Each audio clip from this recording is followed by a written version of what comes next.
With college football on the horizon, I had the chance to sit down with Charles Davis, the face and voice of college football on Fox. I talked to him about the surprising turns his career has taken. This is what he had to say. It's clear you're a trailblazer. You've had a lot of groundbreaking firsts. What has surprised you most about the path your career has taken? That it's sustained.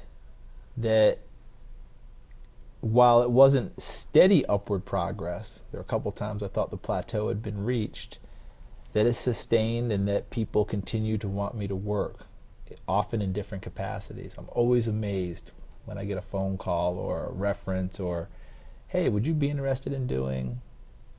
I'm usually in shock. So, yeah. You mentioned plateaus. How do you break out of those? How do you move past them and continue that upward climb? Usually with a lot of help from your friends. And what I mean by that is not just the friends in your personal life, but in your professional life. Those that believe in you, believe in the product of your work, believe in you as a person, that look out for you. Maybe talk to other people and say, hey, take a look at this guy. Hey, I think this guy would be good here. That's usually how it happens. It's not always a publicist. It's not always an agent. You're going to have those people in your life, and they're going to do a great job trying to help you. But a lot of times, some of that is overblown. Most of the time, it's the quality of your work, and it's the quality of the people that you work with that say, hey, I would like this to happen. I'll give you one quick one. I did a basketball game years and years ago and got a phone call from a coach, from the head coach of one of the teams that was involved in that game. Ordinarily, when you get that call, it's usually they're mad at you about something. This guy called me and told me, he said, you get it. You understood as coaches what we try to do, what we were thinking. He said, I'm making a call to, and he named an executive at a major company, saying, I want them to look at you. It's fair to say that your network has really propelled you forward. Without a doubt. Since I've come to Fox, getting the BCS gig first, and then when that ran out, when ESPN took over the BCS coverage, I thought, oh, what am I going to do? I was actually getting my resume together. I was getting tapes together to try and get jobs, and got a call from Fox saying, hey, we want to move you to the NFL, which absolutely shocked me. I'll never forget. I remember when they said it, I said, oh, so how many games is that package? Because I thought it was going to be the last team, like, 6, 7, 8 games. And I'm still thinking, boy, how am I going to make this work? They're like, no, a full season. I about passed out. Are you kidding me? And then after these 2 years, when Fox got back into college football, I was told we had always hoped to be back in college football.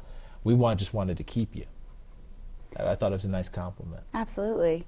And along the lines of college football, I know you're a Vols alum, and I think it's hard to be an alum and separate the passion from the professionalism. And so if, say you're calling a Vols game, how do you separate those? It's a really good question. You don't truly. You really don't truly, and I think that's what people have to understand. You're going to be as professional as possible. You're going to call the game as down the middle as you can, but we all came from somewhere. We all have schools. We all have affinities. The key is understanding that affinity doesn't mean you become a homer. Doesn't mean that, oh, I'm cheering for my team today. You call the game as is. The closest I've come to a national game, Tennessee was playing LSU for the SEC championship a few seasons ago. If Tennessee had won, they would have gone to the Sugar Bowl, and I would have called that game in a BCS game, and they got beat by a late touchdown by LSU. So disaster averted on one hand, but I also was kind of looking forward to it because I wanted to show people, hey, if Tennessee's involved, I can still call the game as a broadcaster should call the game. Right. Well, I appreciate your time today, and as always, very insightful. Thank you. I appreciate that. I appreciate your time, too. 1 minute, 30. Wrap. All right, quiet on the set. The birthday girl gets all the quiet. Oh, no. Happy birthday Oh, thanks. to you.